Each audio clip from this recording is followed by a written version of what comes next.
कितने सालों से यहाँ पे पूजा हो रही है? ये पुरानी काल का मंदिर है। पुराने काल जी, दुर्गा सप्तशती के 13वां अध्याय में मंदिर के बारे में वर्णित है पूरा। क्या कुछ महत्ता है इस मंदिर की? महत्व तो बहुत ज्यादा है, इसमें विशेष भीड़ होता है सावन में। क्या कुछ पौराणिक कथाएं हैं इस मंदिर को लेकर? राजा दक्ष के यहाँ गढ़ है ही, उसमें आके पार्वती जी आके उसमें आके भस्म हो गए। जो मन्नत मांग के उसमें आप हाथ डालते हैं, आपकी सारी मनोकामनाएं पूर्ण होती है। ये जो पूरा देख रहे हैं मिट्टी का ही है, आपको कहीं नहीं मिलेगा मिट्टी के पूरा वर्ल्ड में। ये जो मूर्ति देख रहे हैं पूरा मिट्टी का है और मनोकामना कुंड है यहाँ पे। सावन के महीने की शुरुआत हो चुकी है और तमाम देशवासियों को सावन महीने की हार्दिक शुभकामनाएं। और अभी हम पहुंचे हैं अंबिका भवानी मंदिर, आमे मंदिर। आप हमारे पीछे देख लीजिए, काफी पुराना इतिहास रहा है, काफी ऐतिहासिक महत्ता रही है इस मंदिर की। और इस मंदिर के अंदर चलेंगे, तमाम चीज बताएंगे कि क्या कुछ अनोखा और खास है यहाँ पे और क्या कुछ अलग जो है वो तमाम मंदिरों से इस मंदिर को अलग बनाती है। और अभी हम पहुंचे हैं अंबिका भवानी मंदिर में और इसका इतिहास हम आपको बता दें। पौराणिक कथाओं के अनुसार ये कहा जाता है कि राजा दक्ष का जो हवन कुंड था वो इसी मंदिर में था, और जिसके बाद जब सती, माता सती के पति भगवान शिव को जब वहां अपमानित किया गया, उससे क्षुब्ध होकर माता सती उसी हवन कुंड में अपनी आहुति दे देती है। और उसके बाद इस मंदिर का जो है पूरे विश्व भर में विख्यात मंदिर हो जाता है अंबिका भवानी मंदिर। देखिए, कई सारी और भी बातें यहाँ से निकल कर आती है। अगर बात कर लें तो पौराणिक कथा के अलावा भी और भी कई सारी बातें हैं जिसके बारे में आपको बता दें कि ये मंदिर जो है, तमाम आसपास के मंदिर जो बड़े बड़े मंदिर हैं, बात कर ले पशुपतिनाथ मंदिर की, देवघर के मंदिर की बात कर ले, या काशी विश्वनाथ मंदिर की बात कर ले, ये सेंटर माना जाता है। लोग कहा जाता है कि ये मंदिर सेंटर है और तमाम जो ये तीन मंदिर हैं बराबर दूरी पर हैं, यानी सेंटर माना गया है इस मंदिर को। यानी और भी कई सारी पौराणिक कथाएं हैं और यहाँ के पुजारी भी हैं। बात करने की कोशिश करेंगे कि कितने सालों से यहाँ पे पूजा अर्चना हो रहा है। बहुत पुराना मंदिर है ये, लगभग कितना? बहुत पुराना है, कोई उतना नहीं बता सकता है उतना। क्या कुछ महत्ता है इस मंदिर की? महत्व तो बहुत ज्यादा है, इसमें विशेष भीड़ होता है सावन में, बहुत भारी भीड़ होता है पूरा सावन में। यहाँ पर सावन में खूब भीड़ होता है। खूब भीड़ होता है माता का। क्या कुछ पौराणिक कथाएं हैं इस मंदिर को लेकर? राजा दक्ष के यहाँ गढ़ है ही, राजा दक्ष का जी। राजा दक्ष जी कुंड में हवन कर रहे थे, उसमें आके पार्वती जी आके उसमें आके भस्म हो गए। चलिए अंदर चलते हैं, दिखाते हैं आपको इस मंदिर को लेकर तमाम चीजें। हाँ, क्या कुछ कह रहे हैं? इतना बगल में माता जी के लगा है, अपना छोड़ने के लिए, देखने के लिए उसका छूटा उतना है। उसका महत्व बहुत ज्यादा है।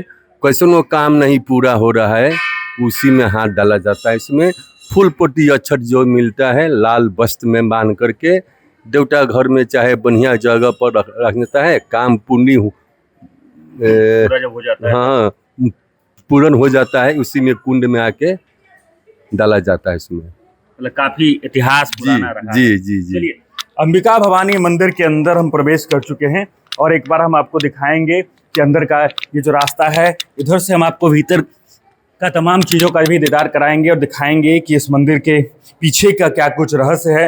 आप इस देख लीजिए कि यहीं पे माता सती जो है विराजती हैं, और ये जो आप देख पा रहे होंगे ये किसी अष्टधातु का नहीं, किसी और सब चीज़ का नहीं, ये तमाम चीज़ जो है वो मिट्टी से बना हुआ है और डेली इसमें जो है अभिषेक होता है। लेकिन फिर भी आप समझ लीजिए कि कितना ऐतिहासिक पुराना रहा और कितनी महत्ता रही है इस मंदिर की, कि अभी तक जो है पिछले कई एक वर्षों से लगातार यहाँ पूजा अर्चना जो हो रही है। पुजारी यहाँ पे हैं। कितने सालों से यहाँ पे पूजा हो रही है? ये पुरानी काल का मंदिर है। पुराने काल। जी, दुर्गा सप्तशती के 13वां अध्याय में मंदिर के बारे में वर्णित है पूरा।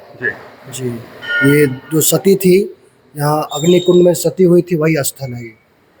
राजा दक्ष की कहानी से प्रजापति राजा दक्ष, उनका महल यहीं पे था।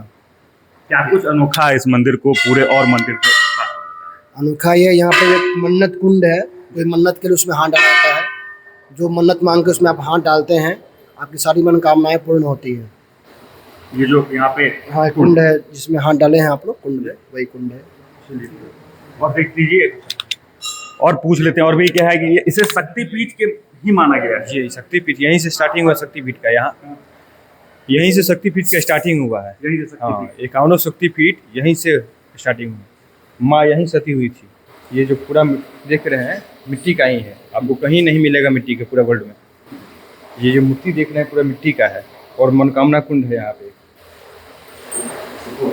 देख लीजिए कि ये मनोकामना कुंड है और इस कुंड में आप हाथ डाल के जो भी चीज मन्नत मान के यहाँ से निकालते हैं आप अपने घर पर ले जाइए, पूजा अर्चना कीजिए और जब आपकी मन्नत पूरी हो जाती है तो फिर यहाँ पे पहुंचकर इसी कुंड में जो आप यहाँ से निकाल के ले गए हैं उसे यहाँ डाल दीजिए। तमाम इच्छाएं हैं, तमाम भगवान जो है वो फल आपको देंगे जिसकी मनोकामना लेकर आप इस मंदिर में पहुंचे हैं। और भी यहाँ के लोकल भी हैं। आप यहाँ कितने सालों से पूजा अर्चना कर रहे हैं? हम तो कम से कम 35-40 वर्ष से पूजा कर रहे हैं। 40 वर्षों से आ रहे हैं। हाँ यहाँ आने पे सब मनोकामनाएं पूरी हाँ हो हाँ जाती हैं। हाँ, माई के दरबार में कोई खाली नहीं रहता है। कोई खाली नहीं है। हाँ, और यहाँ खास बात यह है कि इसके अगल बगल जिनका मकान है बहुत खुशहाल है। जो भी आसपास के हैं वो हाँ समृद्ध हो गए हैं। हाँ हाँ, बहुत। हाँ, आपका भी घर बगल में ही है। बगले में है। हाँ, क्या कुछ इच्छाएं लेकर आते थे और क्या कुछ इच्छाएं पूरी हो गई इस मंदिर में? हम खाली यही माँ से प्रार्थना करते हैं कि बाल बच्चा का बात रखे, बाल बच्चा के खुशहाल रखें, यही करते हैं। दूसरा माँ से क्या चाहिए। चलिए, तो अभी हम अंबिका भवानी मंदिर के अंदर थे। आपने सुना कि क्या कुछ इस मंदिर का महत्व है, यानी इस मंदिर में आप मनोकामना भी लेकर आते हैं और तमाम मनोकामनाएं जो है वो माता पूर्ण करती है। और आपको तमाम तस्वीरें भी हमने दिखाई कि किस प्रकार से मंदिर के अंदर में जो ये प्रतिमा जो है वो मिट्टी से है और उस मिट्टी की पूजा जो है लगातार पिछले कई एक वर्षों से हो रही है। पौराणिक कथाएं भी हैं, बहुत सारी चीज़ें इससे और भी जोड़कर देखी गई है।